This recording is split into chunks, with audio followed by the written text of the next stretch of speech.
Adelante.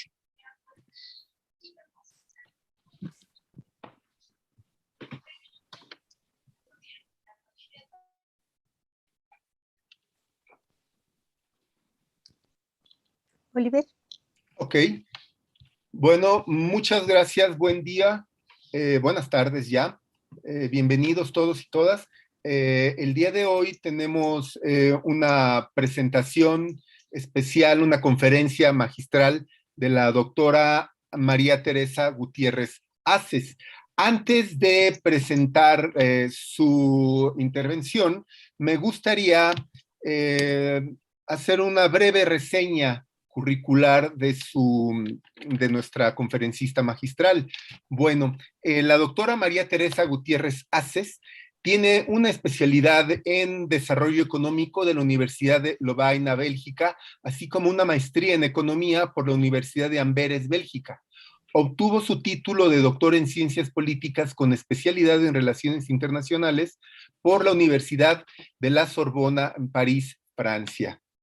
Es investigadora titular del Instituto de Investigaciones Económicas de la UNAM y se desempeña como profesora en la Facultad de Ciencias Políticas y Sociales, así como en el posgrado de Economía y en el de Relaciones Internacionales.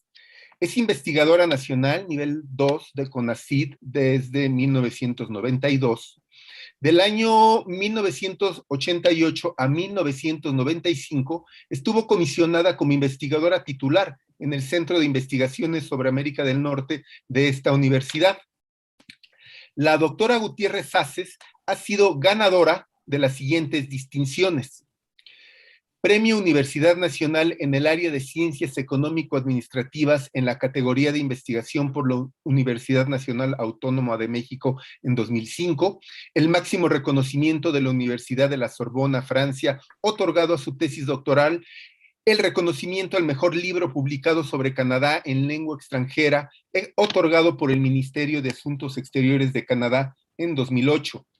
En el año 2007, el gobierno canadiense la distinguió con el máximo reconocimiento que se otorga a un intelectual extranjero, el Governor General International Award for Canadian Studies, así como el Grant del Faculty Enrichment Program 2007-2008 del gobierno de Canadá. Por último, recibió en 2016 el reconocimiento Sor Juana Inés de la Cruz en la UNAM. Es coordinadora desde 2008 del reporte anual sobre el comportamiento de las multinacionales mexicanas, que forma parte del proyecto Emerging Markets and Global Players, auspiciado por la Universidad de Columbia en Nueva York y el Instituto de Investigaciones Económicas de la UNAM. Forma parte del Consejo Asesor Internacional de la revista Norteamérica, publicada por el CISAN. Entre sus libros más recientes se encuentran Los vecinos del vecino, La continentalización de México y Canadá en América del Norte, así como otras publicaciones. Desde 2014 forma parte de la iniciativa internacional 80 sobre la transparencia financiera de la industria extractiva en México. Su área de investigación es sobre la economía política de los acuerdos de protección a la inversión extranjera y la integración económica de América del Norte. Muy bien, doctora, pues quedamos aquí pendientes y atentos a su presentación. Muchas gracias. Muchas gracias, Oliver. Y quiero aprovechar para, de entrada, agradecer tanto a Claudia Maya como a Mónica Meireles la invitación para participar en este evento, que es un evento muy importante, no solo por el contenido de las presentaciones y los participantes, sino porque realmente es muy loable todo el trabajo que se ha hecho a nivel de formación con los estudiantes, en especial la última parte del programa me parece particularmente fabuloso, es decir, de poder escuchar cómo las nuevas generaciones han ido trabajando justamente dentro del proyecto que coordina tanto Mónica como Claudia. Disculpen. Bueno, el título de mi presentación ya lo mencionó el doctor Oliver Santín, pero siempre vale la pena un poco volver a eso. Es decir, lo que me hago es una pregunta: cómo el régimen de protección a la inversión extranjera ha roto con el paradigma de la integración en América del Norte. Bueno, en ese sentido, es decir, hay varios elementos que se combinan a través de mi presentación. Por una parte, trato de responder a exactamente cómo, en qué consiste justamente el régimen de protección a la inversión extranjera, que es finalmente un aspecto bastante poco conocido en relación a digamos, el conocimiento que se tiene por el régimen justamente de comercio internacional.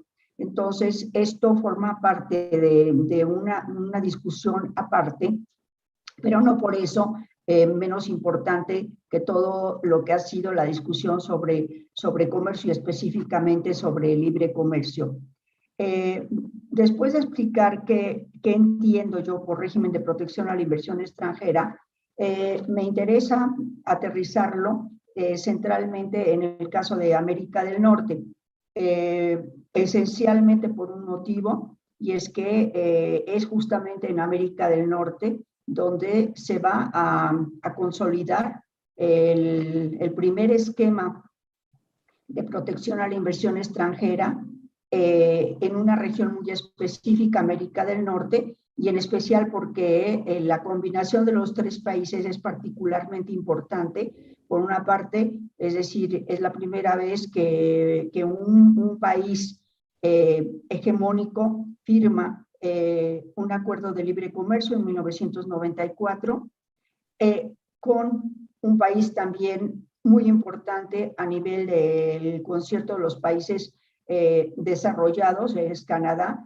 y por último un país que completamente, es decir, se sale dentro de este esquema de lo que es la dupla Estados Unidos y Canadá y que forma parte de una experiencia económica, política e histórica completamente diferente.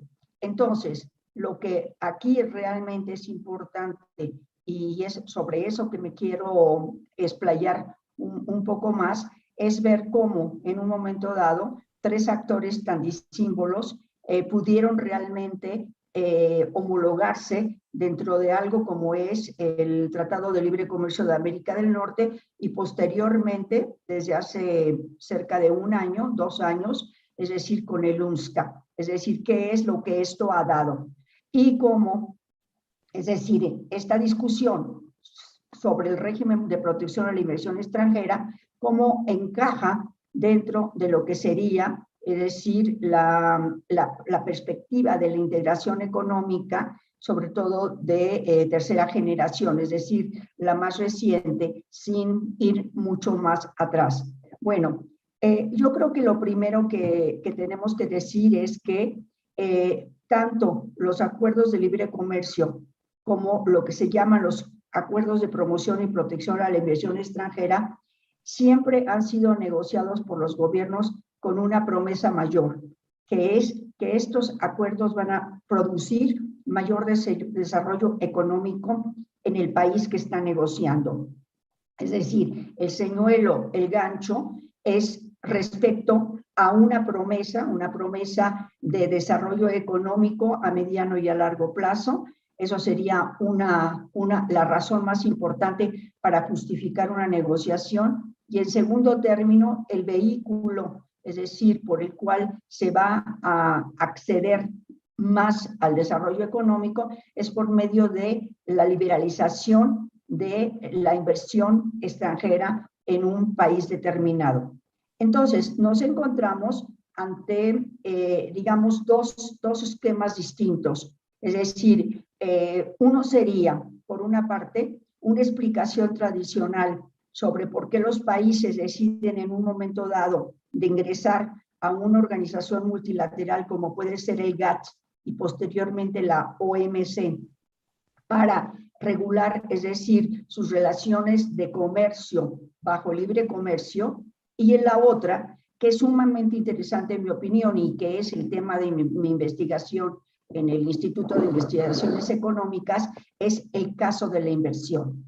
De entrada, me hago a mí misma una pregunta y es, ¿por qué razón es decir, ante una iniciativa tan ambiciosa como la que fue a partir de mediados de la década de los años 40 del siglo XX, es decir, la propuesta de un acuerdo multilateral de libre comercio, ¿por qué razón directamente no se pensó en, después de la Segunda Guerra Mundial, en construir un acuerdo y con ello también una institución que conjuntara al mismo tiempo inversión y comercio?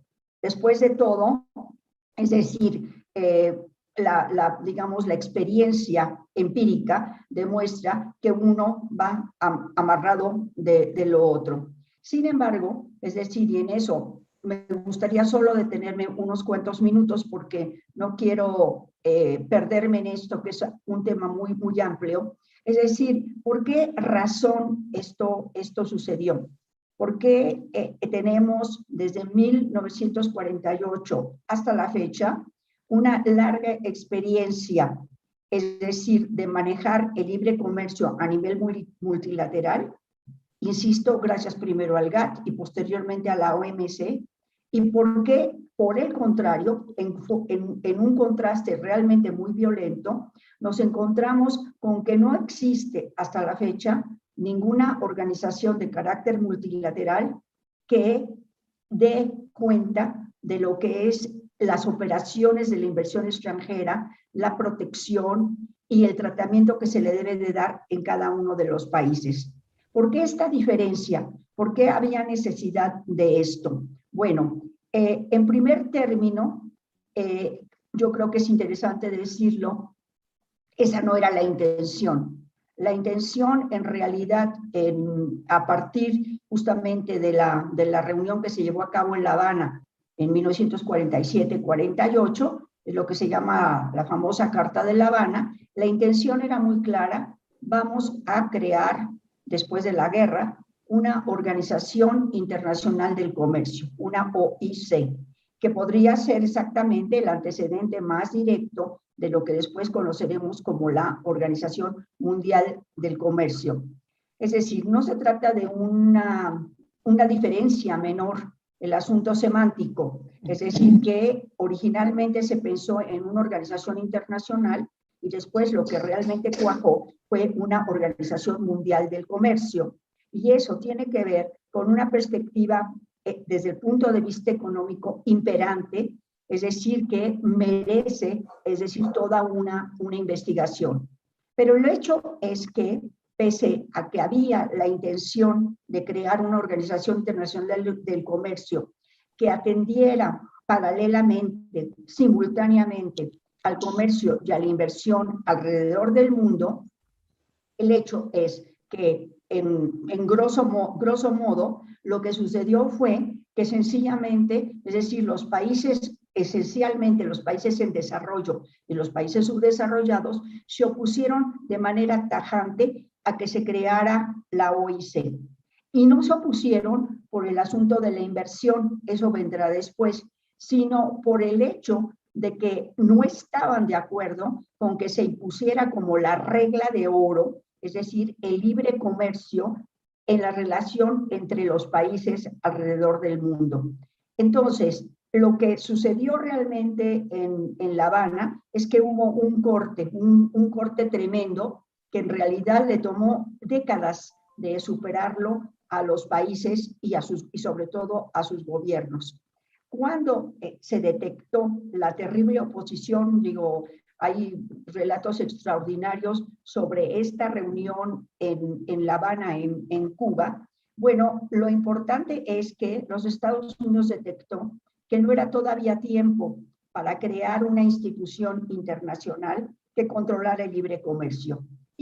Y por otro lado, es decir, los Estados Unidos calibró bien la situación y consideró que era mucho más interesante el tratar de negociar país por país de acuerdo a ciertas ventajas que obviamente se tenía respecto a cada una de las economías de cada uno de los países. Pero otro asunto que realmente fue muy importante es que si quisiéramos detectar lo que podría ser el principio es decir, de una actitud libertaria por parte de los países en desarrollo, tenemos que irnos a la discusión de la OIC. Es decir, porque ahí, por primera vez, es decir, los países en desarrollo, y que en ese tiempo se llamaban más que todo subdesarrollados, tuvieron, es decir, una posición de conjunto extraordinaria en la cual concretamente lo que defendían era su derecho, no solo a dictar su política económica, sino dentro de su política económica, el derecho a llevar a cabo un proceso de industrialización que obviamente tenía que ser proteccionista. Entonces, en el trasfondo de este alineamiento entre dos grandes bloques, es decir, lo que tenemos que ver es la discusión sobre desarrollo económico, es decir, cómo la visualizaban los países, es decir, sobre todo los ganadores de la guerra, los países aliados, junto con Estados Unidos y Canadá, y por otra parte, es decir, el resto de los países que había tenido la oportunidad, es decir, de crecer, de industrializarse, de avanzar, es decir, de empezar realmente un proyecto económico distinto, que no estaban dispuestos a ceder y volver a lo que sería el patrón dominante de antes de la guerra, en el cual eran solamente exportadores de recursos naturales.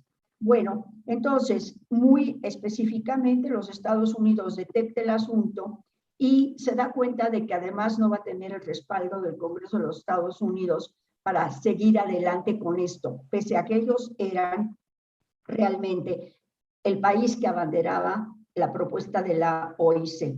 Y entonces, es decir, la historia ahí creo que ya la conocen la mayoría de ustedes, es decir, lo que Estados Unidos crea es un acuerdo general, es decir, de libre comercio, lo que llamamos el GATT, y tiene una característica, y es que en vez, a diferencia de la OIC, que era una perspectiva multilateral pese a todo, lo que tienen ustedes es el GATT, que es una perspectiva unilateral de una sola avenida, en la cual los Estados Unidos lo que hace es imponer una serie de reglas que con el tiempo, es decir, no son tan notables, porque a medida que crece la participación de diversos países, es decir, que aumenta el multilateralismo, eso no fue, es decir, digamos, tan perceptible.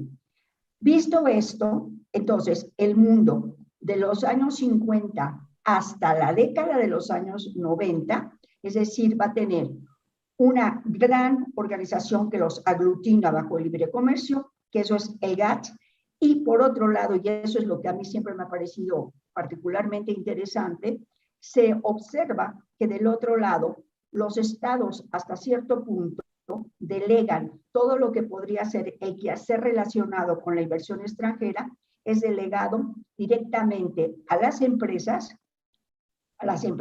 que obviamente ya se perfilaban como empresas transnacionales, y por último se toma una decisión, es decir, el comercio se ventila multilateralmente, pero en cambio la inversión se va a dirimir, a ventilar, a discutir de una manera básicamente bilateral.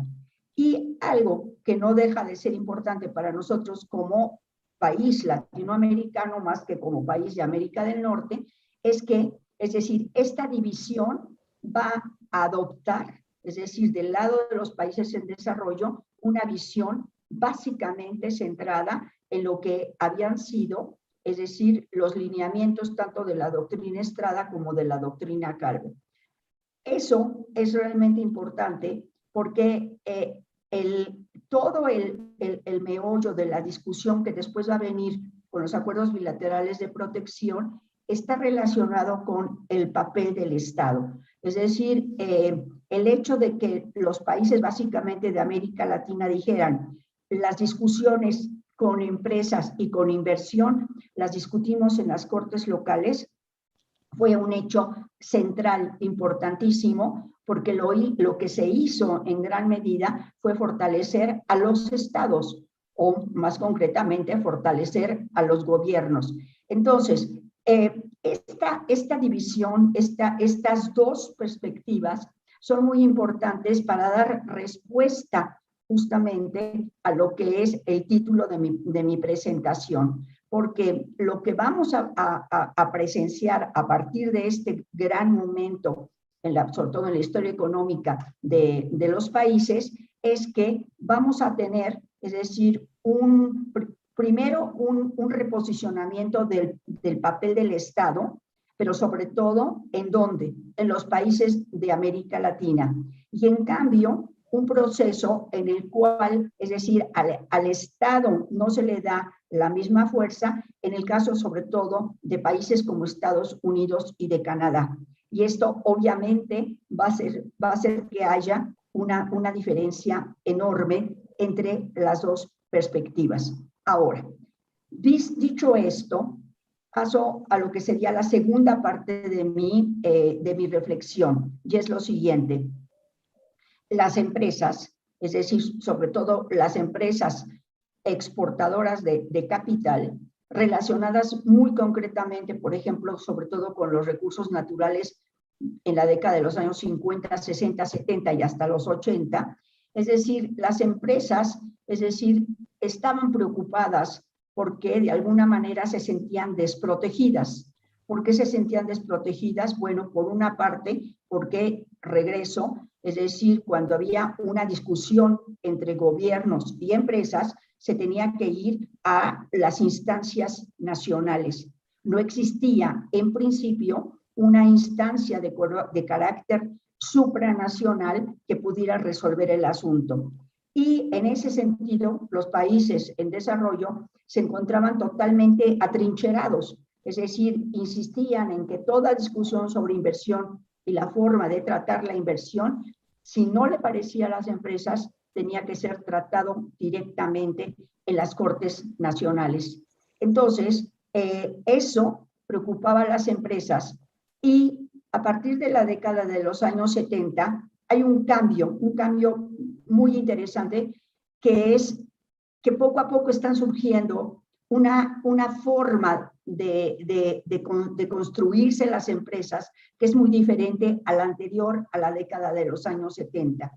Concretamente, es decir, podríamos decir de una manera hasta cierto punto arbitraria, pero que es importante para entender el proceso, es decir, de los 70 en adelante lo que tenemos es el inicio de un proceso creciente de transnacionalización.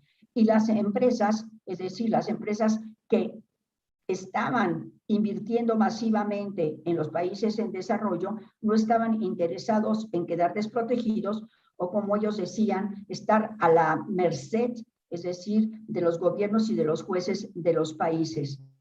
Entonces, la única manera de darle solución a eso es algo que se crea y que es el primer paso para crear un régimen internacional de protección a la inversión extranjera, que es que se crean acuerdos bilaterales de protección. Es decir, no hay posibilidad hasta ese momento de crear acuerdos multilaterales. Nadie quiere jugárselas.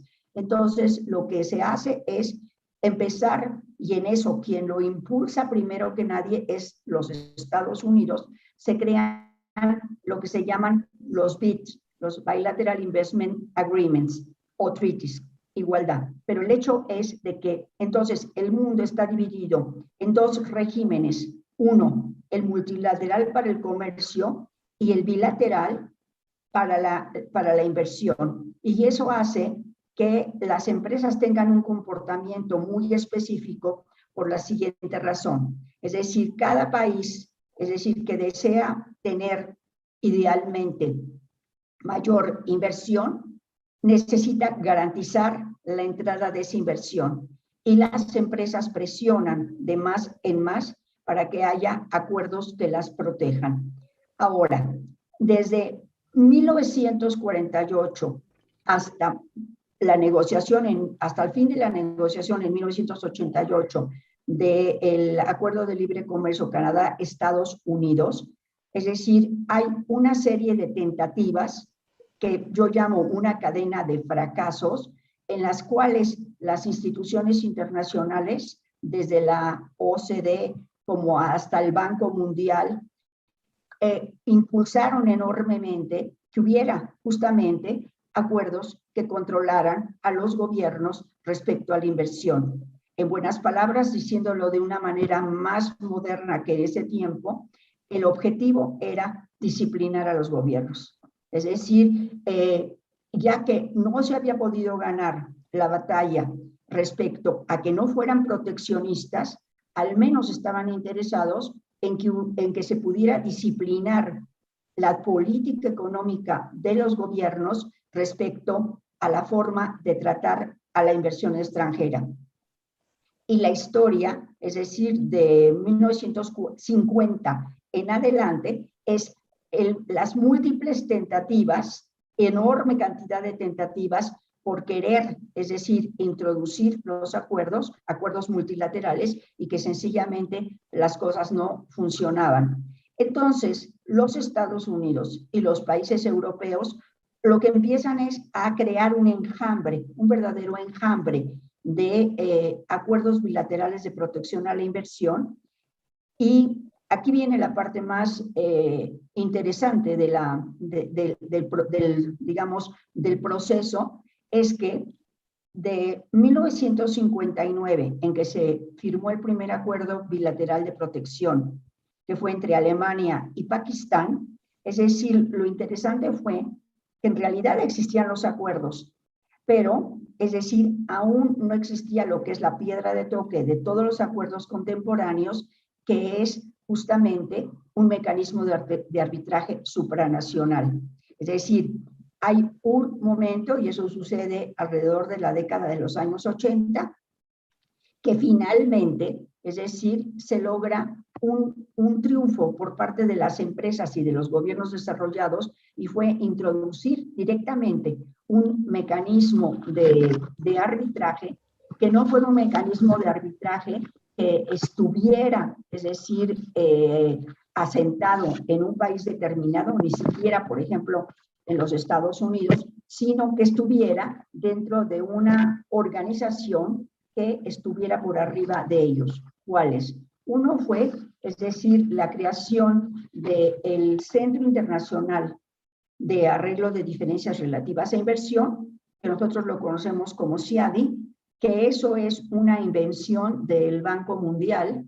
Y la otra, es decir, las Naciones Unidas crearon también una instancia de arbitraje, que es un CITRAL, y que se llama la Comisión de Naciones Unidas para el Derecho Mercantil. A partir de ese momento, todo cambió.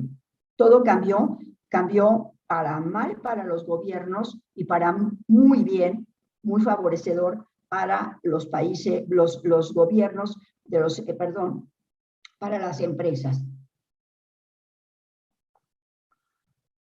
¿Cómo fue exactamente eso? Bueno, lo que sucedía es que los acuerdos bilaterales, y en eso sí necesito explicarlo, aunque sea, es decir, muy rápidamente, es decir, los acuerdos, todos los acuerdos de protección a la inversión tienen 5 reglas. Hay más, pero hay 5 reglas que son lo que se llama reglas inamovibles, y que son justamente las que en un momento dado producen el problema entre el gobierno, sus políticas de desarrollo, y por el otro lado las empresas. Estas son, es decir, que las empresas exigen trato nacional, trato de nación más favorecida, que sean tratadas con estándares mínimos de trato, que haya una compensación si hay expropiación, y algo que es muy importante, es decir, que se tienen que acotar las exigencias de comportamiento, de operatividad o de desempeño, es decir, que imponen los gobiernos a las empresas. Bueno, entonces, lo que se hizo fue crear, por una parte, un arbitraje que se apoya en estas 5 reglas, y lo interesante fue que cada vez que las empresas se sentían, es decir, en peligro respecto a su inversión por alguna de estas razones, lo que hacían era demandar, y lo siguen haciendo, por cantidades millonarias a los gobiernos. Cabe decir lo siguiente, y esto es muy interesante: todas las disputas, las querellas, las controversias en comercio internacional, es decir, se resuelven de estado a estado y se ventilan generalmente en la Organización Mundial del Comercio. Las disputas entre inversión y gobierno no tienen una organización internacional, y entonces lo que sucede es que son resueltas justamente en estas dos instancias de arbitraje que acabo de mencionar, una en el Banco Mundial y la otra en Naciones Unidas. Pero lo más importante de todo es que las empresas tienen la capacidad para demandar y obligar a los gobiernos a que paguen una gran indemnización cada vez que se ven afectados. Ahora, esto cuando fue creado significó, y le costó mucho trabajo a los gobiernos entenderlo, porque estaban deseosos de tener inversión, no se daban cuenta de lo que estaban firmando, es un cheque en blanco. Es un cheque en blanco porque cualquier empresa extranjera que está apoyada por un acuerdo bilateral de protección puede demandar a un gobierno. Para que les quede más claro y no sea tan abstracto el asunto, bueno, por ejemplo, en el caso de los acuerdos de libre comercio, y muy concretamente en el caso del TELCAN, lo que se hizo es abrir un capítulo que es el famoso capítulo número 11, que ahora es el capítulo número 14 en el UNSCA, y este capítulo lo que hizo fue sencillamente, es decir, regular todo lo que sería la inversión cruzada entre, es decir, Estados Unidos, México y Canadá. Entonces, muy poco después de que entró en vigor el TELCAN, hubo dos demandas, una dirigida a Canadá por una empresa estadounidense que demandaba a Canadá por ponerle condicionamiento a su comportamiento, o sea, violaban los requisitos de desempeño, y otra que fue muy importante para México porque sentó historia dentro de este debate, que fue el caso de la demanda de la empresa Metalclad contra el gobierno de México. En ambos casos, si se observa, es decir, es una empresa, y esto es único, una empresa que simplemente llega, presenta el inicio de demanda, ya sea en Washington o ya sea en Ginebra, y entonces, es decir, se empieza a desencadenar una serie de discusiones que son costosísimas para los gobiernos y que generalmente terminan, es decir, con pagos terriblemente elevados, es decir, a la demanda. Entonces, esto, es decir, es lo que en gran medida, es decir, construyó el cimiento de lo que sería, es decir, el régimen internacional de protección a la inversión extranjera. Ahora, después del NAFTA, es decir, los países dijeron, bueno, ¿por qué nosotros también no podemos tener tratados de libre comercio con los Estados Unidos? Y se soltó una andanada de acuerdos de libre comercio con Estados Unidos, como fue el de Centroamérica, como fue después posteriormente el de Costa Rica, el de Chile, etcétera, etcétera. Y todos, la característica que tenían es que entraba un capítulo sobre protección a la inversión y por lo tanto se aceptaba el mecanismo de arbitraje internacional. Entonces, esto, es decir, ¿qué fue lo que produjo? Bueno, alrededor del mundo, más de 4,000 acuerdos, es decir, ya sea acuerdos bilaterales o acuerdos multilaterales.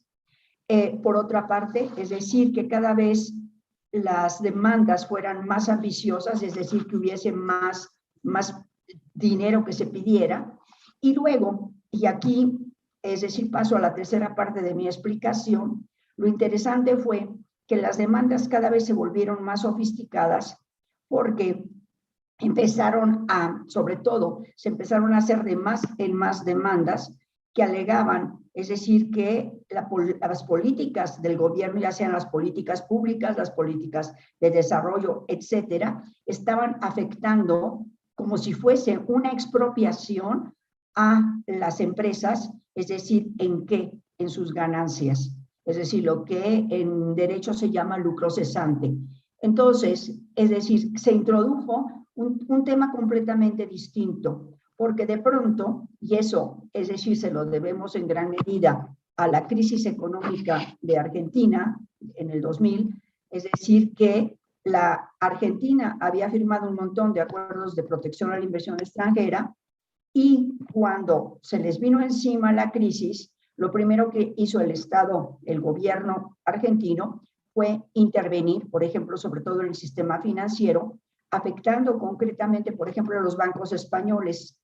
Entonces, los bancos españoles demandaron posteriormente al gobierno argentino, es decir, porque sencillamente habían tenido pérdidas en su inversión, cuando en realidad el hecho es de que si la Argentina, a pesar de todo lo que pasó con el corralito, no hubiera intervenido, bueno, pues la debacle hubiera sido mucho peor. Pero es tan fuerte esto que después, es decir, la Argentina decidió de que no podía sencillamente atender al pago de tantas demandas que estaban haciendo sobre todo los bancos, todo el sector financiero cayó encima de la Argentina y esto es el origen de lo que después se llamó, es decir, los fondos buitre. Es decir, el fondo buitre no es más que en principio, es decir, el no reconocimiento del pago de una demanda sobre inversión. Y eso a veces se olvida. Ahora, entonces, es decir, los países de América Latina, por una parte, es decir, se encontraban con gobiernos que firmaban enorme cantidad de estos arreglos, estos acuerdos, pero posteriormente, cuando se descubrió el monto de las demandas que se tenía que pagar, se desarrolló un movimiento de carácter social básicamente. Y este movimiento lo que hizo básicamente fue decir, nosotros no votamos, es decir, por estos acuerdos, nosotros no los aceptamos como sociedad y no tenemos por qué asumirlos, porque definitivamente cuando las demandas empezaron a ser no por millones de dólares, sino por billones de dólares, obviamente de alguna parte se tenía que sacar ese dinero y generalmente lo que fueron más dañados que fueron pues los programas sociales, los programas de desarrollo, que los gobiernos dijeron, bueno, pues no vamos a tener más este tipo de programas porque estamos teniendo encima una serie de demandas que tenemos que pagar. Bueno, visto así, nos encontramos ante 2017, 2018, y de pronto, es decir, los gobiernos de América del Norte toman la decisión de renegociar el Tratado de Libre Comercio de América del Norte y empieza a funcionar el proceso de negociación. Bueno, pero, y aquí viene la segunda parte, es decir, no solamente es que los acuerdos, es decir, le pegaron al Estado, sino que otro aspecto que es muy importante como consecuencia es que, es decir, en un momento dado, estos acuerdos, es decir, implicaron, por ejemplo, notas de aclaración por parte sobre todo de Canadá durante los 23 años del TELCAN, en que lo que decían es, tenemos que reivindicar el derecho a la autodeterminación. Algo que en una discusión desde el siglo XIX, pero que se retoma, es decir, porque sencillamente, es decir, había necesidad de decir, bueno, no podemos nosotros estar dejando que las empresas vengan, nos afecten desde el punto de vista ambiental, desde el punto de vista laboral, etcétera, etcétera. Entonces, el UNSCA tiene una enorme cantidad de interpretaciones y de significados, pero la que a mí me interesa profundizar para los objetivos de esta presentación es que el UNSCA implica la partición, se hace una escisión dentro de América del Norte respecto a lo que quiere Canadá, lo que quiere México y lo que quiere Estados Unidos. Es decir, a pesar de todo, en la primera negociación hubo un mayor entendimiento y se aceptaron reglas comunes. En el caso del UNSCA, es decir, al contrario, es decir, las decisiones se tomaron con negociaciones de carácter bilateral, es decir, Canadá negoció algo con Estados Unidos, México negoció algo con Estados Unidos, Canadá y México prácticamente no negociaron nada, pero es decir, nos encontramos ante un acuerdo, sí, un acuerdo que mete a los tres países dentro de un orden de carácter legal, pero al mismo tiempo, es decir, con subacuerdos, y en ese caso, el de la inversión resulta seguramente uno de los más interesantes, porque Canadá dijo, nosotros a partir del UNSCA no volvemos a aceptar, es decir, el arbitraje supranacional, que eso fue, digamos, un golpe tremendo, pero tenía una explicación. Canadá había sido el país más demandado en 23 años por los Estados Unidos. Es decir, los Estados Unidos habían hecho una especie de acuerdo de cuentas, es decir, de reclamaciones, y entonces en 23 años Canadá fue realmente sangrado en los pagos de las demandas, sencillamente porque los Estados Unidos no paraban de demandarlos, y eso obviamente implicó un gran desgaste. Entonces, en la negociación del UNSCA, primer golpe tremendo, es decir, Canadá dice, nos salimos, no queremos más el arbitraje, y entonces se deslinda, se desvincula del arbitraje, aunque hay que aclarar, es decir, que no fue tampoco tan heroico, porque, es decir, están Canadá y México, que forman parte, por ejemplo, del Acuerdo Transpacífico, y ahí también hay un mecanismo de arbitraje. Entonces, si Canadá no quiere arreglar algo con México en el UNSCA, se puede arreglar por medio, por ejemplo, del Acuerdo Transpacífico. Entonces, se separa por una parte Canadá, queda desvinculado, y por el otro lado, y eso también es bastante importante, sobre todo para la parte de México, se deciden dos cosas interesantes. Una, es decir, se redefine el concepto de expropiación, pero no de expropiación de activos, sino lo que se llama una expropiación similar. Es decir, cada vez que se atenta contra la inversión de una empresa, se hablaba como si fuera expropiación. Entonces se dijo, no, tenemos que terminar con esto porque esto es demasiado amplio, demasiado permisivo, y entonces lo primero que se hizo es regresar a una definición tradicional de expropiación, es decir, cuando se expropian los activos, no cuando se atenta posiblemente sobre la inversión o sobre la ganancia de la inversión. Primer punto. Segundo punto, es decir, lo que había sido la reforma energética en México, todos los cambios que se dieron a nivel, por ejemplo, de petróleo, de electricidad, etcétera. Entonces, se tomó la decisión de que solo se iba a meter dentro del mecanismo de arbitraje ciertas demandas. ¿Cuáles? Las que tuvieran que ver con electricidad, las que tuvieran que ver con telecomunicaciones, con infraestructura y con energía. Todo lo demás, es decir, en principio quedaba fuera. Bueno, si ustedes se dan cuenta, es decir, esto fue una negociación sumamente violenta para México, porque justamente, es decir, el gobierno mexicano, antes de López Obrador, había llevado a cabo una serie de reformas que justamente liberalizaban ese sector. Bueno, entonces, visto así, la pregunta es, bueno, ¿qué ha quedado de la integración? Es decir, estamos hablando de una integración hasta cierto punto híbrida, donde la cual, insisto, la protección a la inversión juega un papel muy importante, donde los asuntos de comercio siguen siendo ventilados no solo en un tratado, sino también en la OMC.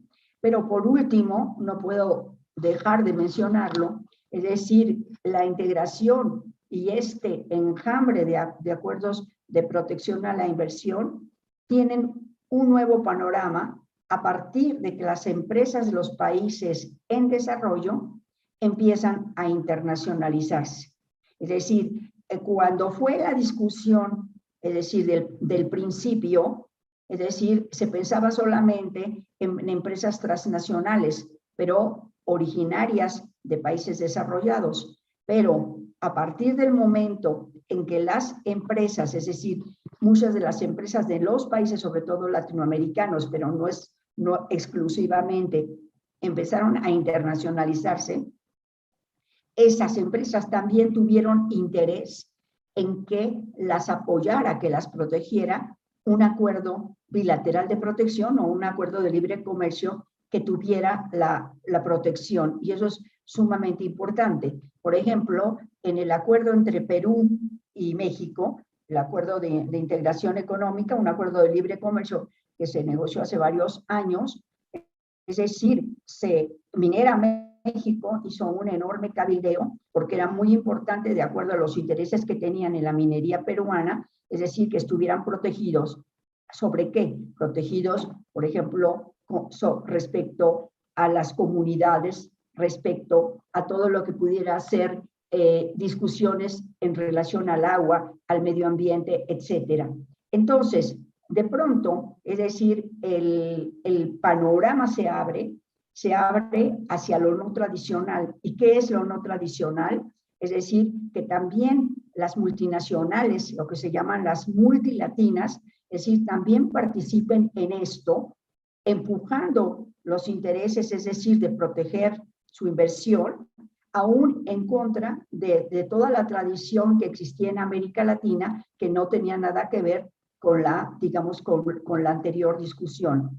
Entonces, ¿qué es lo que pasa con la integración? Primero, la integración golpea al Estado, eso creo que quedó bastante claro con toda la explicación que he dado, pero también al mismo tiempo hay una segmentación, la integración segmenta. ¿Cómo segmenta? Segmenta al interior de América del Norte, pero también se segmenta en Mercosur, donde también ha habido serios problemas, también respecto al caso de la inversión y, por ejemplo, la discusión sobre si entra o no entra el arbitraje en contra de los gobiernos. Pero también algo que digamos que es muy importante es que aparecen nuevos actores que nosotros no imaginábamos hace 25 años y que han cambiado completamente el aspecto. Basta ver, por ejemplo, toda la discusión que ahora hay en el caso de Canadá respecto a sus próximas elecciones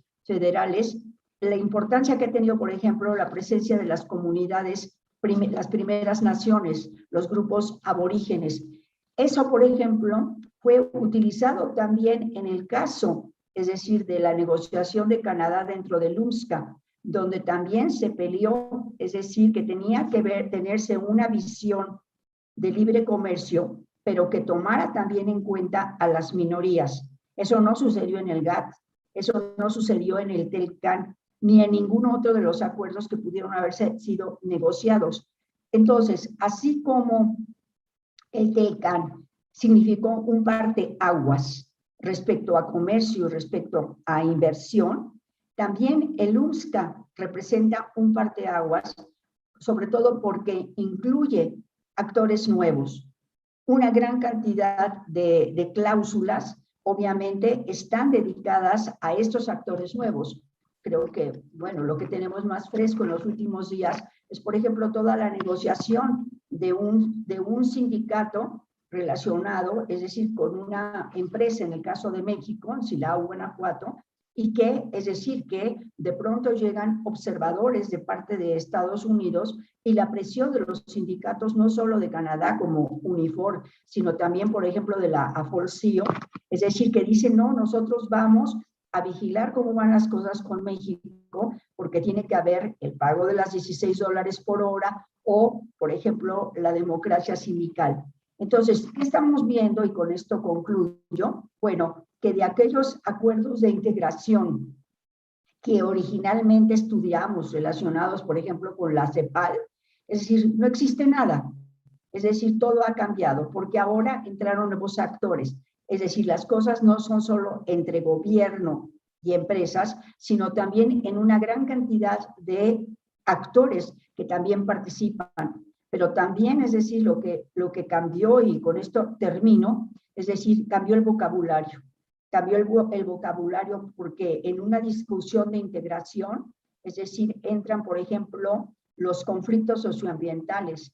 En una discusión de integración entran, por ejemplo, las minorías étnicas, etcétera, etcétera.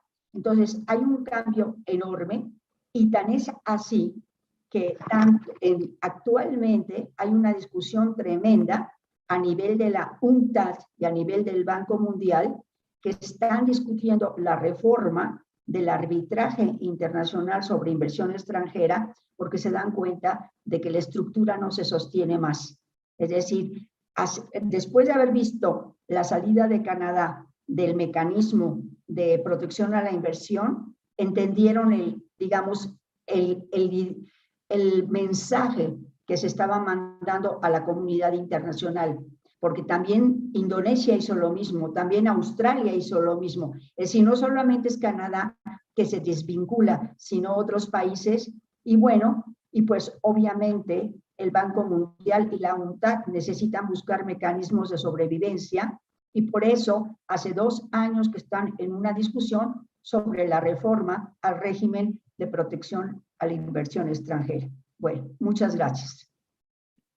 Muchísimas gracias, Teresina. En realidad, muy interesante esta manera de cómo el régimen internacional de protección a la inversión extranjera va cambiando los paradigmas de integración, y para el caso particular de América del Norte y Canadá, como estudiosos, me parece muy bueno, muy interesante. Ahora vamos a dar paso, por favor, a la doctora Claudia Maya, quien tendrá bien hacer una serie de comentarios. Adelante, Claudia, por favor. Tienes el micrófono apagado, Claudia. Sí, muchas gracias. Gracias, doctora Teresina Gutiérrez, por su interesante y magnífica exposición que hizo de la historia, digamos, de la forma en cómo la inversión extranjera ha buscado mecanismos para protegerse a lo largo de más de 50 años. Esta forma en cómo estos mecanismos han ido cambiando y se han ido adaptando a la par de la expansión precisamente de esta inversión extranjera directa e indirecta, se me hace fascinante. Y pongo pues énfasis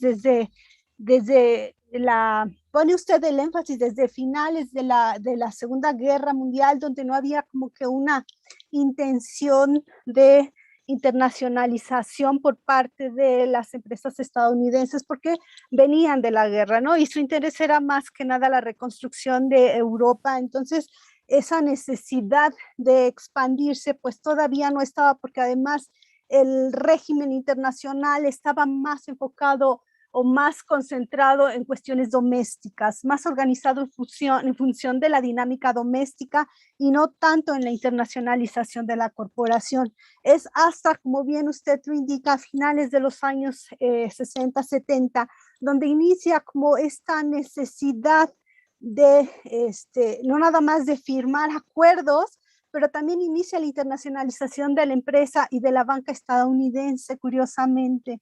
Entonces, ese dinamismo que a la par, ese dinamismo del comercio que se da junto con esta internacionalización y el crecimiento de los flujos internacionales, bueno, pues se requiere de un régimen internacional que no solamente regule esos flujos internacionales, pero que también dé certeza a esta inversión internacional en los lugares donde será colocada. Entonces también se me hace muy interesante, y la forma en cómo Estados Unidos empieza a negociar de forma bilateral sus propias inversiones, ¿no? Entonces, llegamos a los años 80, donde ya completamente internacionalizada la corporación estadounidense, también hay algo muy interesante que viene a mi mente, y es precisamente que los acuerdos, que la internacionalización de la inversión no solamente es directa, sino ya está en todo su apogeo la internacionalización de los flujos financieros, ¿no? Esta internacionalización de los flujos financieros tiene un impacto muy importante en el endeudamiento, sobre todo de América Latina. Y ante la crisis de deuda del 1980, la crisis de deuda de 1982 en el caso de México, se requiere como que todo un framework, todo un marco institucional que garantice que dé certidumbre no nada más a estas inversiones que se hayan hecho de forma directa y de forma indirecta, también se requiere que el pago de estas inversiones, y de ahí toda la implementación del Washington Consensus, pero no solamente eso, sino el interés de empezar a firmar tratados de libre comercio que en su ley orgánica una vez más establezca un framework para estas inversiones extranjeras. A modo que el Tratado de Libre Comercio no solamente fue un tratado de libre comercio de mercancías, sino básicamente fue un tratado de inversiones, y lo sigue haciendo. Y la manera en cómo toma forma y se estructura América del Norte es a través de las inversiones, exactamente. El Tratado de Libre Comercio le dio coherencia y dinámica a la integración de América del Norte, pero básicamente a través de las inversiones y las inversiones extranjeras. Y a la par que crecen los flujos o se internacionalizan los flujos, también el papel del Estado se va reduciendo. Y lo vimos con la gran atracción de inversión extranjera para los países que tuvo lugar gracias a las privatizaciones. Entonces hay como una pérdida de peso, un creciente peso, importancia de las corporaciones en imponer los intereses a los lugares donde llegan, pero también la reducción en la capacidad de negociación del Estado por ese achicamiento, y reflejado precisamente en los tratados comerciales, pero también en pues en estos acuerdos de protección a la inversión, ¿no? Y obviamente los estados que más habían recibido este tipo de inversiones, pues por un lado se les convence que pues al no tener la capacidad de generar los ahorros internos, pues requieren forzosamente de grandes inversiones. Entonces se ven con poca capacidad de negociación y sin tener como una contraposición o una contrapartida o una posición más debilitada, pues en estos acuerdos de protección a la inversión, ¿no? Se ve mermado también los espacios nacionales, y que muchas veces estos acuerdos iban en contra de los propios intereses nacionales y del establecimiento y la configuración de políticas económicas que favorecen la inversión en detrimento de las condiciones de crecimiento y desarrollo de los países, y esto muchas veces no está reflejado en estos acuerdos de protección a la inversión extranjera, que sobreponen los intereses de las corporaciones por encima de los intereses de los países nación. Entonces así llegamos al TLC, y el TLC es el principal, es el modelo, digamos, experimental de apertura comercial de mayor relevancia a nivel global, pero también es el patrón y el modelo a seguir para el resto de los tratados de libre comercio, incluyendo el rol de la inversión extranjera y cómo se les daría el trato preferencial, el trato de nación más privilegiada y todo lo demás que usted muy bien nos menciona. Pero quiero mencionar algo. Estos tratados de libre comercio cada vez apuntalan a una mayor liberalización de los sectores estratégicos y principalmente el financiero, y a la par evolucionan hacia el dominio de la corporación. Es decir, ya no hay con quién tratar, o sea, ya el Estado-nación ya pareciera que no tiene el peso ni la capacidad de negociación. Por un lado ha sido achicado, pero por otro también desmantelado en su capacidad de establecer leyes que pusieran límites o tanto a la inversión extranjera cómo proteger su propia inversión. Pero esto también va evolucionando y tenemos tratados, ya se les llama de segunda y tercera generación, y un ejemplo de ellos fue el TPP, donde prácticamente las corporaciones podían demandar a los gobiernos si se incumplía algunos de los puntos establecidos ya muy a su favor dentro de estas leyes de protección a la inversión en general. Entonces, todavía el UMSCA es precisamente la concretización de estos tratados de distintas generaciones, donde totalmente se desdibujan, digamos, las posibilidades de, pues de actuar para defender el desarrollo, el crecimiento, aún el medio ambiente, como ya lo vimos en la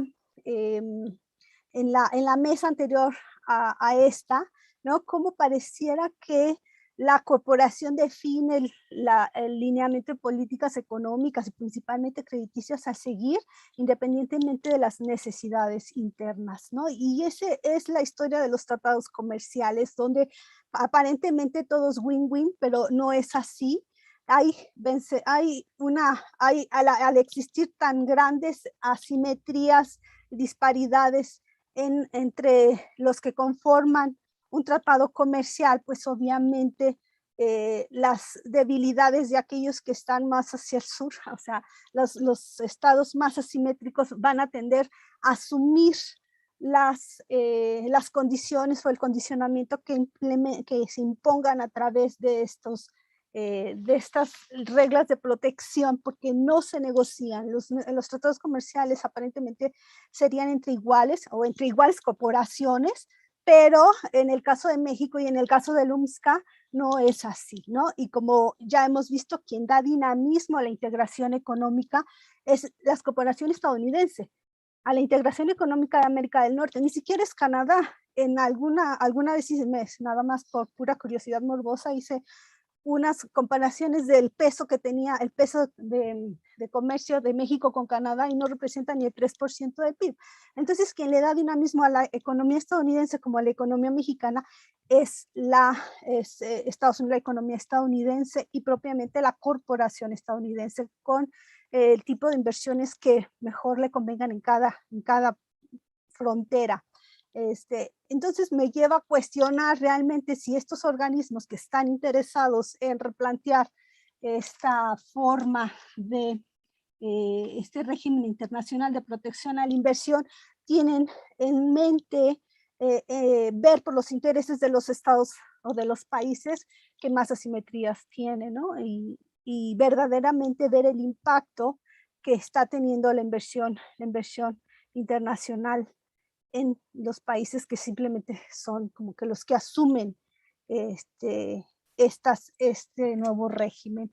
Y ahí sería mi comentario. Muchísimas gracias. Muchas gracias, Claudia. Sin duda son temas que generan distintas ópticas e interpretaciones. Ahora vamos a dar paso a la sesión de preguntas y respuestas por parte de nuestro público. Estoy pendiente aquí en el chat y en nuestro chat también privado. Paulina Cuellar nos dice: interesante conferencia magistral en cuanto a los acuerdos de integración y su evolución. Me dejó mucho que pensar a la hora de lanzar una crítica en este ámbito. Saludos. Gracias. Tenemos una pregunta de la doctora Mónica Meireles. Adelante, por favor, Mónica. Muchas gracias, doctor Oliver. Muchas gracias por la conferencia. Yo creo que es un panorama muy completo de la evolución de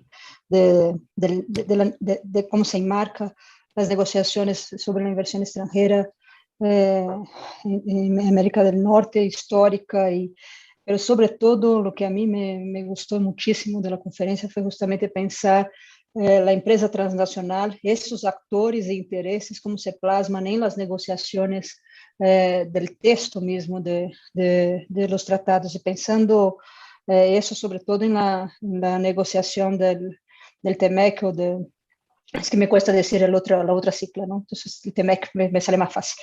Entonces, en ese sentido, yo quisiera, tomando en mente la dinámica en el marco del TEMEC, cómo queda esa ruta de la solución de controversias sobre la inversión extranjera.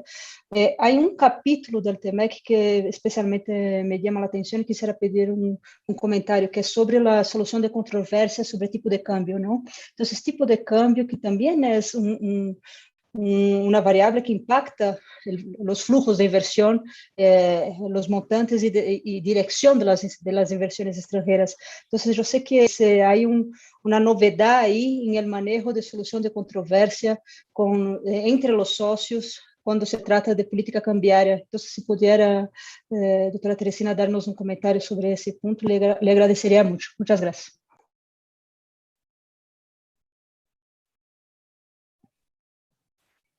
Adelante, Teresina, por favor. Sí, gracias. Bueno, muchísimas gracias tanto a Claudia como a Mónica respecto a sus comentarios. Siempre son muy útiles porque obviamente uno está un poco como muy inmerso en la investigación y justamente necesita uno que vengan y le abran ventanas y se airee un poco más el asunto, ¿no? Y también gracias a Ernesto Bravo por un comentario que me hizo en el chat, con el que estoy completamente de acuerdo. Es decir, lo que hay que considerar es que finalmente, bueno, solo tenía yo 50 minutos, entonces es a veces un poco complicado tocar todos los puntos y bueno, y uno privilegia a unos y no necesariamente otros. Ahora, bueno, creo que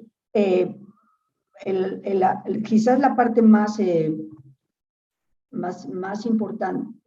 importante es observar, y eso no lo estoy haciendo en este momento dentro de mi investigación, pero creo que es algo que hay necesidad de hacer, es justamente lo que comenta Claudia y también Mónica, es decir, de ver cómo va evolucionando, es decir, la propia empresa respecto a estos acuerdos de protección a la inversión. Es decir, porque finalmente, bueno, en mi trabajo, lo que he estado es muy centrada en los acuerdos y en todos sus implicaciones, pero, por ejemplo, a mí me sorprende, es decir, todo el cabildeo de las empresas desde la década de los años 70 a favor justamente de imponer reglas de carácter supranacional que las protegieran. Es decir, es impresionante porque, bueno, gobiernos como el de los Estados Unidos ha protegido enormemente a sus empresas, de eso no hay ninguna discusión, cosa que no se puede, por ejemplo, decir del gobierno mexicano, que al contrario, la actitud ha sido oficialmente de un enorme desprecio por la internacionalización de las empresas mexicanas y hasta se les castiga. Bueno, sobre eso no me voy a detener en este momento, pero es algo que también es importante. Pero, por ejemplo, la Fundación RANC, que es una fundación que ya tiene cualquier cantidad de años, yo creo como 30 o 40 años, en una ocasión caí sobre sus fundamentos y sus objetivos, etcétera, y me fui de espaldas, cuando en realidad, es decir, lo que estaba realmente proponiendo era mucho de lo que después se plasma en el consenso de Washington, al cual ha hecho Claudia alusión. Ahora, es cierto, y eso es un problema grande a nivel, por ejemplo, de investigación, el hecho de cómo tomas, es decir, inversión directa y inversión indirecta, porque es un trato completamente distinto. Entonces, algo que es interesante es ver que en el caso del TEMEC, es decir, regresan, y está escrito, a una definición pero muy básica de inversión. En el TELCAN era una inversión, como dicen los franceses, passepartout, es decir, que pescaba todo, es decir, no quería dejar nada fuera de una definición comprensiva en sentido amplio, y por eso era bastante fácil el demandar a un gobierno. porque cualquier cosa estaba ligado a la definición de inversión y por lo tanto implicaba que si los dañaban se podía demandar. Pero el gobierno, sobre todo los Estados Unidos, empujó mucho porque se regresara a una definición de inversión mucho más acotada. Y no solo eso, lo que mencioné en mi exposición, no solo es la definición, sino también los sectores donde recae, es decir, la discusión sobre el arbitraje, cómo realmente se fue encogiendo. Y eso tiene que ver también con lo que las empresas de estos países, especialmente de Estados Unidos, están viendo hasta adelante, están viendo hasta adelante. Pero, es decir, lo que sí para mí fue complicadísimo fue toda la parte del sector financiero. Es decir, creo que algo que me ayudó muchísimo fue cuando analicé, por ejemplo, todo lo que era la situación en Argentina y los fondos buitre, porque era un caso de inversión financiera, no era un caso de una inversión, por ejemplo, en manufactura o en recursos naturales. Entonces, eso, por ejemplo, a mí me ayudó enormemente y sí, me dejó horrorizada cuando vi, por ejemplo, lo que significaba, es decir, el desencadenamiento hasta crearse los fondos buitre, que es decir, muy poco se habla del vínculo que hay entre el fondo buitre y por el otro lado, es decir, los acuerdos de protección a la inversión. Entonces, en ese sentido, creo que hay que trabajar más a fondo, y estoy de acuerdo con Claudia, en la parte financiera. Por otro lado, de eso preferí no expandirme, explayarme más que expandirme realmente, pero lo que es fuerte es que, bueno, las empresas han aprendido enormemente de esta experiencia del arbitraje en inversión. Ellos han refinado su discurso, han pagado fortunas increíbles de bufete de abogados para verdaderamente encauzar bien el caso de la demanda.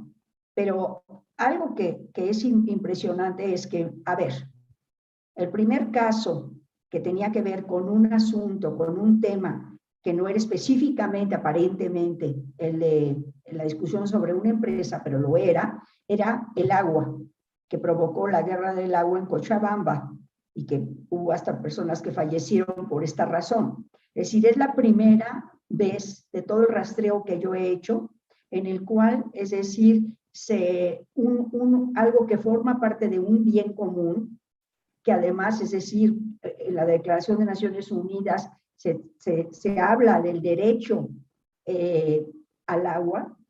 Sin embargo, por ejemplo, hay una empresa extranjera, una empresa holandesa, es decir, que va y demanda al gobierno, es decir, en el caso de Bolivia, porque, es decir, la población se niega a la forma como está siendo utilizada el agua y sobre todo mercantilizada.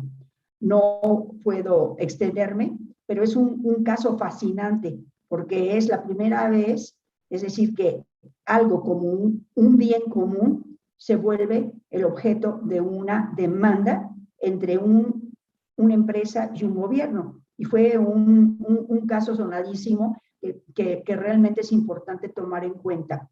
Pero preparando esta conferencia, encontré, por ejemplo, que hay 6 demandas que acaban de entrar y todas están relacionadas con el COVID, lo cual me parece realmente impresionante.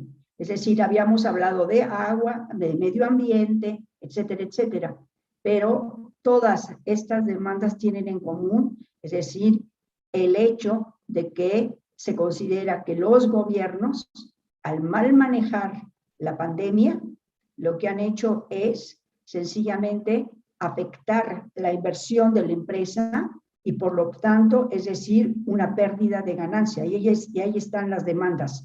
Entonces, de pronto, es decir, una acción soberana de protección a la población se vuelve el sujeto de una demanda y hay que discutir sobre eso. No es posible, es decir, seguir adelante al respecto. Pero hace muchísimos años yo vi un documental que hizo Michael Moore, creo que el documental se llama The Sell Out, y es justamente la primera vez que yo vi un documental que iba de país en país. Entonces, por ejemplo, explicaba, por ejemplo, en Sudáfrica, que el gobierno sudafricano no quería subir las cuotas de pago de electricidad por la situación que imperaba en ese momento en este país. Y cómo esto, es decir, produjo justamente una demanda de la empresa que controlaba sobre todo, es decir, la distribución de la electricidad. En el caso de aquí no solamente es el COVID, por ejemplo, hay ahora una demanda porque un gobierno latinoamericano decidió de exentar el pago de cuotas en las carreteras mientras se da la pandemia, porque la gente no tiene para pagar, es decir, las cuotas de peaje en ciertas carreteras. La empresa ya está demandando. Entonces, finalmente, si no lo viéramos desde un punto de vista de economía política, sino más bien, por ejemplo, desde la perspectiva de estudios sociales, lo que realmente a mí me parece fascinante es esta evolución en el concepto o en el objeto de la demanda. Es decir, eso es algo muy significativo, cómo realmente se ve la humanidad, cómo el propio comportamiento del ser humano, cómo se traslada a esta discusión. Y por último, bueno, contestando a la pregunta que me hace Mónica, concretamente sobre el asunto de carácter financiero, bueno, a ver, ahí se ha discutido ya bastante sobre esto, pero es decir, yo sentí cuando se hizo la negociación del UNSCA que de alguna manera los tres países lo que querían era ponerse al día sobre ciertas cosas que ya no habían podido resolver en el TELCAN. Y se nota mucho en la negociación y en lo que logró realmente ganar en la negociación. Entonces, los Estados Unidos, por ejemplo, es decir, el hecho de decir, bueno, no se puede, nosotros, los tres países no pueden hacer una negociación con países que no tengan una economía de mercado. Bueno, yo eso de que dije, a ver, veamos por favor, cuáles son las economías que no son de mercado. Y realmente no son realmente tres, no hay más que buscar, es decir, Corea, Cuba, y ahorita se me escapa la tercera, pero bueno, me pueden ayudar. Entonces, pero es decir, hasta para eso se usa un acuerdo. Es decir, es una forma de hasta poner orden en ciertas viejas perspectivas sobre la geopolítica, porque la verdad es hasta cierto punto un poco pasado de tiempo el que se discuta sobre eso. Más serio, y eso sí, estoy de acuerdo con colegas míos que lo han trabajado más a fondo que yo, está, por ejemplo, el manejo del tipo de cambio, que eso sí que realmente es algo muy serio, porque es decir, imagínense si en un momento dado, bueno, ya pasó con Argentina, es decir, el gobierno no tiene derecho, es decir, a manejar de cierta manera el tipo de cambio de acuerdo a lo que está sucediendo en ese momento sobre la coyuntura. Entonces, pero afecta directamente la libertad del gobierno, el derecho a autodeterminación. Entonces, a mí me parece que justamente todo el capítulo relacionado con la forma en que se va a manejar el tipo de cambio, me parece que es lesivo para cualquiera de los tres países. Claudia, si me puedes ayudar, por favor. Sí. Es precisamente el artículo 33 del UNSCA, donde se establece la no manipulación del tipo de cambio para los tres países, y era precisamente ahí es donde se establece que no pueden mantener relaciones comerciales, digamos, con los países no capitalistas, y era precisamente China, Corea y Cuba. y lo hace con relación a ir manteniendo el avance y las estrategias de China en la manipulación de su tipo de cambio para ganar competitividad en sus exportaciones. Entonces, no es una cuestión de controversia, es un capítulo entero que está destinado a la no manipulación del tipo de cambio. Y dice, y cualquiera que viole cualquiera de estos elementos que se establecen ahí queda fuera. Los otros países firmantes tienen la libertad de salirse del tratado, o sea, a ese nivel lo lleva. En cuestiones de comercio, básicamente es que no vas a poder ser competitivo vía tipo de cambio, pero por otro lado también afecta muchísimo la parte de inversiones, de flujos de inversión, ¿no? Y se hizo también con el objetivo de mantener la estabilidad macroeconómica y de esta forma seguir garantizando el ambiente político y financiero necesario para la atracción o para el libre flujo de capitales financieros. Entonces, esa era un poquito no nada más mi problemática para hacer el comentario, porque cuando nosotros entendemos inversión extranjera, estamos también entendiendo que es inversión extranjera tanto directa como financiera, porque ya no hay forma muchas veces de diferenciarla. La contabilidad de la inversión es difícil porque aunque sea directa, es a través de la compra de acciones de cualquier empresa existente y se considera dentro de inversión extranjera directa, aunque no sea en forma de flujo, de financiero que entra a los mercados.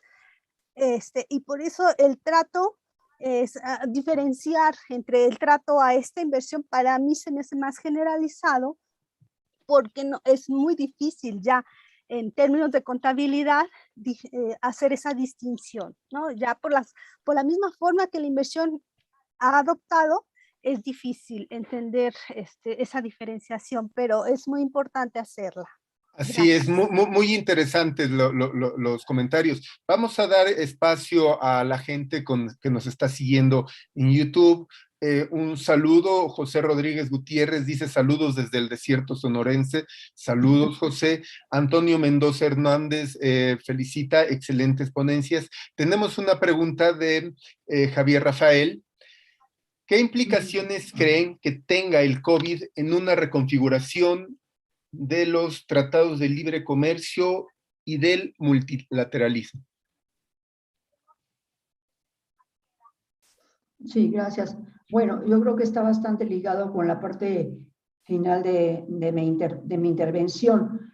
Lo único que puedo responder al respecto es que si uno entra a la página del CIADI o a la página de UNCITRAL, algo que es sorprendente es ver que los intentos de demanda, justamente muchos de ellos están relacionados con una acusación hacia el Estado, porque acuérdense que es el Estado el que esté en el banquillo de los acusados. Entonces, el Estado ha tenido un mal manejo de la COVID y por lo tanto, es decir, merece ser demandado. Pero además, a ver, el COVID al fin, es una pandemia y ha tocado absolutamente todos los resquicios de nuestras vidas. Es decir, cualquier cosa ha sido afectado de una u otra manera. Pero, por ejemplo, una discusión que leí, sobre la cual leí hace muy pocos días, es, por ejemplo, la discusión sobre las políticas de apoyo de los gobiernos ante la pandemia. Es decir, por ejemplo, la negativa prácticamente del caso mexicano de destinar un fondo específicamente para eso, y en cambio, por ejemplo, lo que ha significado en Estados Unidos o en el propio Canadá, las entregas de bonos concretos, es decir, para justamente ayudar a los trabajadores en esta situación. Entonces, yo creo que estamos apenas al principio. Va a discutirse mucho más sobre eso. Eso, digo, es absolutamente innegable. Es decir, cuando tú ves que, por ejemplo, acaban de demandar hace muy poco tiempo al gobierno chileno por la forma en que tomó decisiones de controlar la pandemia a nivel del aeropuerto, que afecta, por ejemplo, a las aerolíneas y al comercio. Es decir, bueno, entonces uno se pregunta de una manera muy tajante, es decir, ¿qué quieren las empresas que se haga a nivel de pandemia para que no afectes tu comercio o no afectes tu inversión? Hay, digamos, creo que hay un límite a todo, pero también había un límite a todo cuando se discutió el asunto del uso del agua en Cochabamba. Es decir, todo esto tiene que, insisto en el punto, todo esto tiene que ver directamente sobre asuntos que afectan al individuo, a la sociedad, y que no puede ser dejado de lado. No puedo abundar más al respecto porque es algo que está surgiendo en este momento.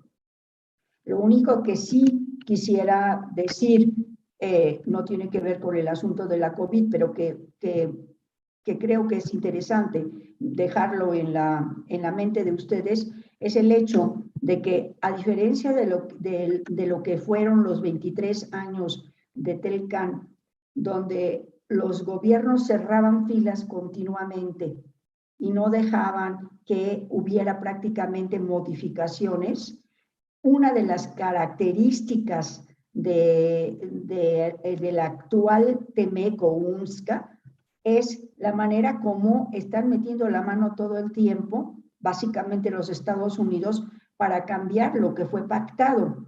Es decir, eso generalmente dentro de las reglas de un tratado no se da. Es decir, ya se negoció, se aprobó legislativamente y seguimos adelante. O como decían mis colegas, bueno, si no te parece, te sales. Hay manera de desvincularse. Pero ¿qué se hace cuando vean hoy la discusión que viene desde ayer respecto, por ejemplo, a la forma en que los Estados Unidos están presionando en relación a las reglas de origen, y que Canadá y México se están reuniendo para justamente parar el asunto? Es decir, ¿por qué razón? Pues porque México es superavitario ampliamente en el sector automotriz. Entonces, sí hay uno de los grandes cambios, es que Estados Unidos ha profundizado su posición hegemónica, en el sentido de llegar y decir, no, yo no estoy de acuerdo, ustedes no lo están haciendo correctamente y vamos a cambiarlo. Es decir, eso está pasando en reglas de origen, está pasando con toda la cuestión laboral y por supuesto con la cuestión ambiental. Entonces, ahí hay tema de discusión que va a ser seguramente objeto de demandas en el futuro. Gracias. Claro que sí. Tenemos una última pregunta de Antonio Mendoza Hernández. Doctora Teresina, ¿podría profundizar un poco más sobre los desafíos que representa el UNSCA, la aparición de nuevos actores y la necesidad de un nuevo vocabulario? Gracias y muchas felicidades. Sí, doctor, muchas gracias por su pregunta. Sí, no es solo la necesidad de un nuevo vocabulario, es decir, sino que el vocabulario creo que debe de obedecer también a que hay nuevos actores. Es decir, las cosas eran tratadas en gran medida hace 20 años dentro de una jerga legal que tenía que ver más con el comercio que con la inversión. Actualmente eso ya no es posible. Es decir, una cosa que, digo, yo no soy abogada, pero que personalmente he notado todo el tiempo cuando reviso demandas empresa-gobierno, es que cómo les cuesta trabajo resolver el asunto de las demandas cuando en realidad los objetos de la demanda no son los tradicionales. Ese es el asunto.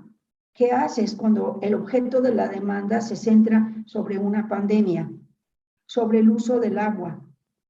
O, por ejemplo, hay demandas terribles contra los gobiernos porque no controlan a su población, lo que se llama el famoso enfriamiento institucional. Es decir, hay casos en que los gobiernos se autocensuran a sí mismos, reprimen a sus poblaciones para evitar justamente el caso de la demanda, lo que se llama el enfriamiento institucional, que eso jamás se había visto. Es decir, yo me acuerdo hace varios años, por ejemplo, había una posible demanda porque la población alrededor en un lugar del estado de Morelos se oponía a la creación de un campo de golf de una empresa extranjera, simplemente porque iba a haber un problema con el agua.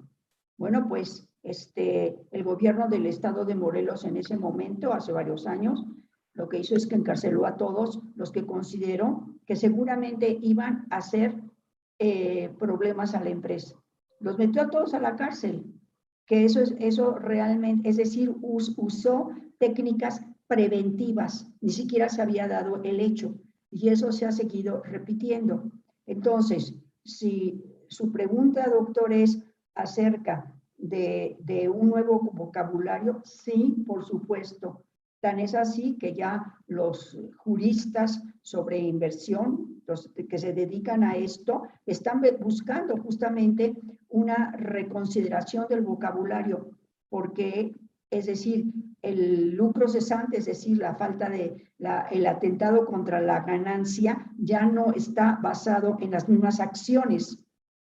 Entonces, legalmente, ahí hay un cambio, pero sí, definitivamente tiene usted toda la razón del mundo. Hay un cambio. Bueno, pues si no tenemos más preguntas, agradecemos mucho tu participación, Teresina, tus comentarios, Gracias. Claudia, y pues bueno, damos una pequeña pausa para la siguiente mesa que comenzará en cuestión de 25 minutos. Muy agradecidos por sus preguntas y pues bueno, seguimos